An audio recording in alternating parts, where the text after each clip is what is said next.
Thanks for your company this morning. With me now, the Parliamentary Secretary for Foreign Affairs and Trade, Steve Ciobo, and the Shadow Employment Minister, Brendan O'Connor. We've heard from the government on the troop deployment. I guess Steve's not going to give us much more until the Prime Minister makes that announcement. But from the Labor Party, what's your response to that? Well, we'll need to see the reasons for a decision to deploy further troops.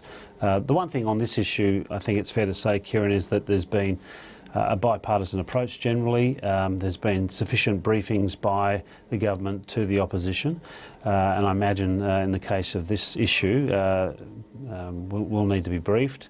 The leader, the Shadow Foreign Minister, the Shadow Defence Minister and other Shadow Ministers, and ultimately the party room. So I guess we need to know the detail. It's always a huge issue to make a decision to deploy ADF personnel, and we'll await that briefing before we make comment, I'm sure. Okay, all right. Steve Ciobo, let's move on to the economic discussion. The BCA submission seems to, well, it's been quite a shift from them as part of the budget repair job. It's gone from an urgency to something over a 10-year time frame. That fits in very much with what the government's been saying as well. Well, and I think this, I mean, it's exactly that point, Kieran. The fact is that, look, the BCA comments are consistent with what the government's been saying. We know the extent of the financial challenge that as a nation we face.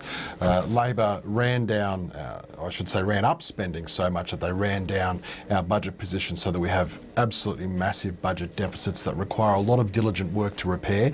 We've consistently said for some time now that we require long-term structural changes in order to achieve the savings that will put our nation back on the path. But one of them, the price signal in health, which is obviously one of those things you wanted to achieve, that's going, by the sounds of it, the code payment. Well, it goes to party room this morning, and so we'll see what emerges from the other side of party room. I'm obviously there won't be many tears over it, though. But look, I mean, I think more fundamentally, it comes down to this issue, and that is that as a government, we've been elected to try to put our nation back on a sustainable pathway. We're trying to make changes, structural changes, that will achieve the kinds of savings we need to achieve in order to make sure that future generations have a standard of living at least as good as we've got.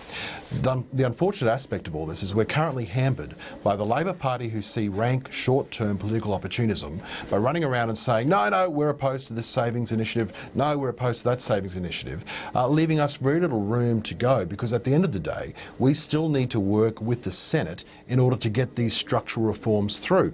When we're faced with circumstances such as, for example, the Greens opposing excise on fuel, or I should say excise indexation on fuel, when you've got the Labor Party opposing billions of dollars of their own announced savings, you know, I think the Australian people recognise. Brendan O'Connor, the $2 billion announced yesterday in terms of savings, it's a drop in the ocean. It's a start, a very important start. But compared to the $30 billion that Labor's blocking. Very important start, and you never saw this from the coalition opposition in terms of getting costings for an announcement so far out from the election, or certainly midway through the parliamentary term. I think that's a very important step, and the fact is that we've, as Bill Shorten has been saying, we are developing policies. We're doing what opposition should do, holding the government to account for its dishonesty, at the same time presenting initiatives and policies for the Australian people well before an election, something that Tony Abbott never did. Well, I guess, though, if it's only a tiny amount compared to what you're blocking, including savings which you took to government, don't people, aren't they, well, it's not is it fair for them to take this all with a grain of salt, your policy? Well, it seems now that the BCA and the coalition are starting to agree with Labor on a couple of these things. And why are they choosing to do this? Not because of any fiscal responsibility, or not because it was hurting families taking their kids to doctors. It's because it's all through the prism of Tony Abbott wanting to survive in his job. That's what this whole thing is about, a revising of the budget so that the Prime Minister can stay a few extra months in his job. And that's not the reason why, of course, things should happen, but in this case it is a desperate Prime Minister seeking to maintain or hold on to the Prime Ministership. You know, Kieran, there's a competition I understand running in the press gallery about the world's weirdest segue.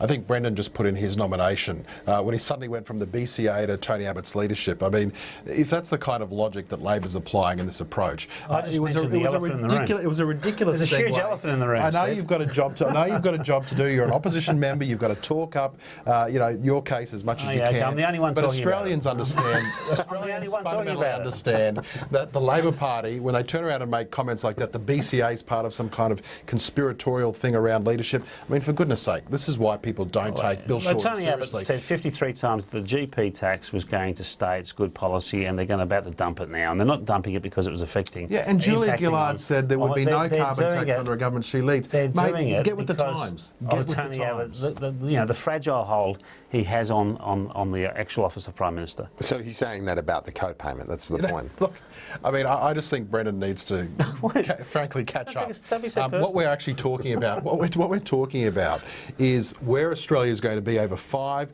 10 years. That's actually what we're discussing here. And this sort of populism that I'm hearing from Labor, frankly, I think Australians are sick of it. So let's have a conversation about where as a nation we're going to be in 5 years or 10 years' time. Let's talk about some incontrovertible facts, which is that we are spending way more than we're currently earning in revenue. That's the reason why we have budget deficits of $40 or $50 billion.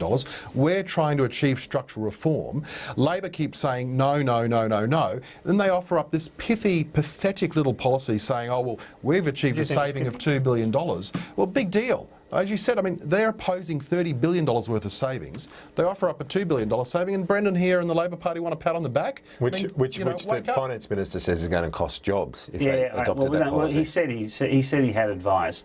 We'd like to see his advice. We won't get to see it, of course. It's just an attack on an announcement we made, which they never did in government. They never did within 18 months of a parliamentary term announce something, which I think most Australians want to see, which is not an attack on business, but making sure that businesses pay their fair share, given that so many businesses do, and there are some that get away with it. Gentlemen, we've got to go. Brendan O'Connor, Steve Ciobo, thanks for that. And we'll be back in just a moment. Stay with us.